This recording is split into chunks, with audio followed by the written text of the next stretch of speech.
আজ আমি এমন অভ্যাসের কথা বলবো যা প্রত্যেকটা পুরুষ 80% মানুষ করে, আর তার নাম হলো হস্তমৈথুন। হ্যাঁ, এটা এমন একটা নোংরা নেশা যার সামনে বিশ্বের সবচেয়ে ক্ষমতাশীল ব্যক্তি অন্তত একবার পরাজয় স্বীকার করেছে। কিছু পুরুষ মোটিভেশনাল ভিডিও বা বই পড়ে কিছুদিনের জন্যে এই খারাপ নোংরা অভ্যাস ছেড়ে দেয়, কিন্তু যখন রাত হয় তখন আবার নিজের প্যান্টের উপর হাত চলে যায়। যদি আপনি এই নোংরা অভ্যাস নিয়ে চিন্তিত থাকেন, তো আজকের আমি আপনাকে বীর্যপাত বন্ধ করার টিপস বলবো। আপনি আপনার শক্তিশালী বীর্যকে কিভাবে রক্ষা করবেন, আর আপনি নিজেকে একজন শক্তিশালী এবং মহান মানুষ হয়ে উঠুন। আজ আমি 5টা টেকনিক বলবো যা আপনি রাতে নোংরা অভ্যাস থেকে রক্ষা করতে পারবেন যদি এই টিপস মানেন। আর নাম্বার 5-এ এমন এক টিপস যা আপনার হস্তমৈথুন থেকে বাঁচাবে না, আপনার ভিতর থেকে কনফিডেন্স তৈরি করবে। তো চলুন 5টা টিপস জেনে নিই যা ফলো করলে আপনি ব্রহ্মচর্য পালন করতে পারবেন আর রাতে ওই নোংরা অভ্যাস থেকে বাঁচতে পারবেন। তো আপনি 10 মিনিটের জন্যে এই ভিডিওটা একদম মন দিয়ে শুনুন।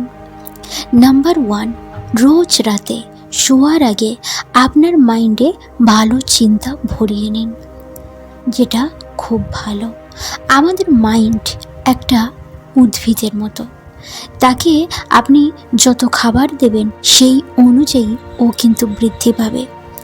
যদি আপনি সবসময় এই জিনিসটা মনে করেন যে আব্দুল কালাম স্যার, যিনি একজন গরিব পরিবারের সন্তান হওয়ার সত্ত্বেও একজন জনপ্রিয় বিজ্ঞানী হয়েছিলেন, তো আপনাকে বিজ্ঞানী হতে হবে না, কিন্তু আপনি জীবনে কিছু না কিছু তো করতে পারেন।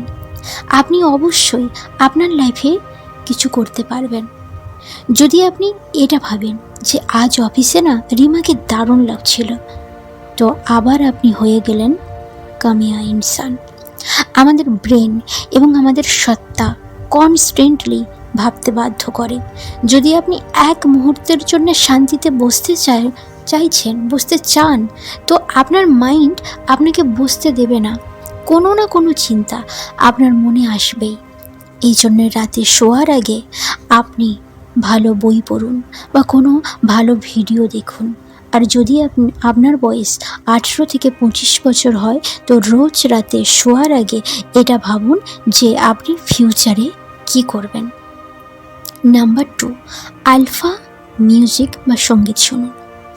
মিউজিক এমন একটা জিনিস যা আমাদের মুডকে ইনস্ট্যান্টলি বদলে দিতে পারে। এটা যে কারোর সাথে হতে পারে, আর আপনার সাথে নিশ্চয়ই এটা অনেকবার ঘটেছে। আপনি যদি কারোর নতুন প্রেমে পড়েছেন, তখন কিন্তু আপনি রোমান্টিক গান শোনেন, স্যাড সং শোনেন। যদি আপনার ব্রেকআপ হয়, যদি আপনি স্যাড সং শোনেন, তো আর আপনার মনে যদি দুঃখ থাকে, তখন কিন্তু আপনি আলাদা ধরনের একটা শান্তি ফিল করেন। ঠিক এমনই যদি আমরা মোটিভেশনাল গান শুনি, তো আমাদের ইনস্ট্যান্টলি মোটিভেশন মন থেকে জেগে ওঠে, ভিতর থেকে এমন একটা ফিল হয়। মিউজিক আমাদের শরীরের উপর কিন্তু একটা ইতিবাচক প্রভাব ফেলে, আর সাথে আমাদের মানসিক চাপও কমায়। যদি আমরা আলফা মিউজিকের কথা বলি, তো এটা আমাদের মনের জন্যে এক ধরনের সঞ্জীবনী বুটির মতো কাজ করে। আমাদের মনে অনেক চিন্তা ঘুরপাক খায়, দিনভর আমাদের নানা চিন্তা ঘুরপাক খায়, আর রাতে যখন আমরা শুতে যাই, তো ওই সমস্ত নোংরা চিন্তা আমাদের মাইন্ডে ঘুরতে থাকে, কারণ আমাদের মন নোংরা জিনিসের প্রতি আসক্ত। তাই আমরা সবচেয়ে প্রথমে নোংরা জিনিসকেই বেছে নিই। আপনি ওই নোংরা চিন্তা ডাইরেক্ট কন্ট্রোল করতে পারবেন না, কিন্তু আলফা মিউজিক এমন একটা যার মাধ্যমে আপনার খারাপ চিন্তা থেকে ভালো চিন্তায় কনভার্ট করতে পারে। যদি আপনার মন নোংরা চিন্তা করে, তাহলে অবশ্যই আপনি আলফা মিউজিক শুনুন। নাম্বার 3, যখন ঘুম আসবে আপনি তখন শুনবেন। আপনি লক্ষ্য করেছেন যখন আপনি পুরোপুরি ক্লান্ত হয়ে যান তখন আপনার মাইন্ড একটা কথা বলে যে আরামসে ঘুমিয়ে পড়ো। দেখুন, আমাদের মাইন্ড ভালো কোনটা মন্দ কোনটা সেই জিনিসটা কিন্তু চিনতে পারে।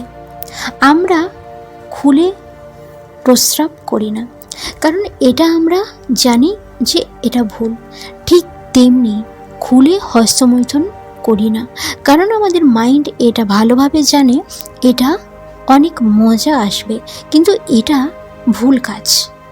আমরা সবার সামনে এটা করতে পারি না, এটা আমাদের মাইন্ড জানে। রাতে যখন আপনি ঘরে শুতে যান একা, তো আপনার মাইন্ড জানে যে আপনি ফোনে কিছু দেখবেন, আপনি কিছু দেখবেন। আপনার মাইন্ড আপনাকে পুরোপুরি কন্ট্রোল করে নেবে আর আপনাকে হস্তমৈথুন করার জন্যে সে কিন্তু বাধ্য করবে, কারণ সে জানে। তো আপনাকে ঠিক ঘুমানোর আগে এই মিউজিক শুনতে হবে।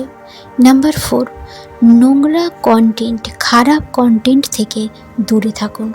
আপনি জানেন আজকাল লোকেরা কি ভুল করে?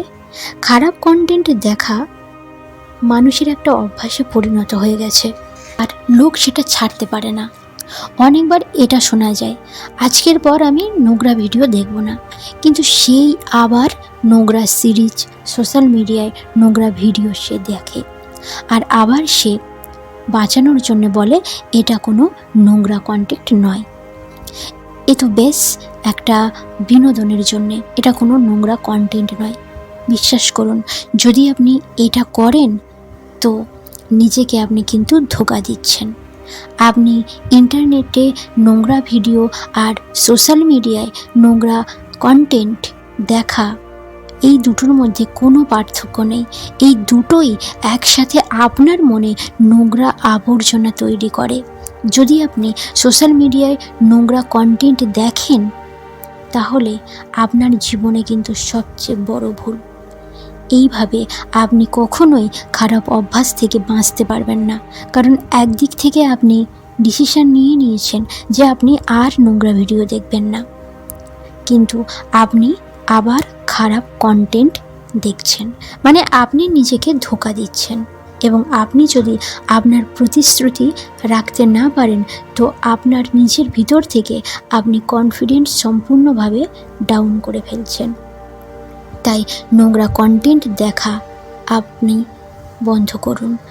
আপনাকে এই কন্টেন্ট থেকে, নোংরা কন্টেন্ট থেকে দূরে থাকতে হবে। নাম্বার 5, ব্যায়াম করুন। রাতে ঘুমাতে যাওয়ার আগে আপনাকে সবার প্রথমে যেটা করতে হবে, আপনার প্রাইভেট পার্টে ক্লিন করুন, ভালোভাবে জল দিয়ে পরিষ্কার করুন। তারপর বিছানায় আসুন, আসার পর পদ্মাসনে বসুন। বিশ্বাস করুন, এই ব্যায়াম সঠিকভাবে যদি আপনি করেন আপনার মাইন্ডে কখনো খারাপ চিন্তা আসবে না, খারাপ চিন্তা আসা কমে যাবে। এই কথা সত্যি যে ব্রহ্মচর্য পালন করা অতটা সহজ নয়, কিন্তু অতটা কঠিনও নয়। শারীরিকভাবে আকর্ষণ পৃথিবীর সবচেয়ে শক্তিশালী জিনিস। যদি আপনি এই ধরনের কাজ করেন তাহলে ভবিষ্যতে যখন আপনার বিয়ে হবে আপনি কোনো নারীর সাথে সহবাস করার সময় খুব সমস্যার সম্মুখীন হতে হবে। যদি কোনো সমস্যা আপনি সম্মুখীন না হতে চান তাহলে অবশ্যই এই টিপস আপনি পালন করুন। আজকের ভিডিও ভালো লাগলে অবশ্যই লাইক, কমেন্ট, শেয়ার। আর আজকের মতো ধন্যবাদ।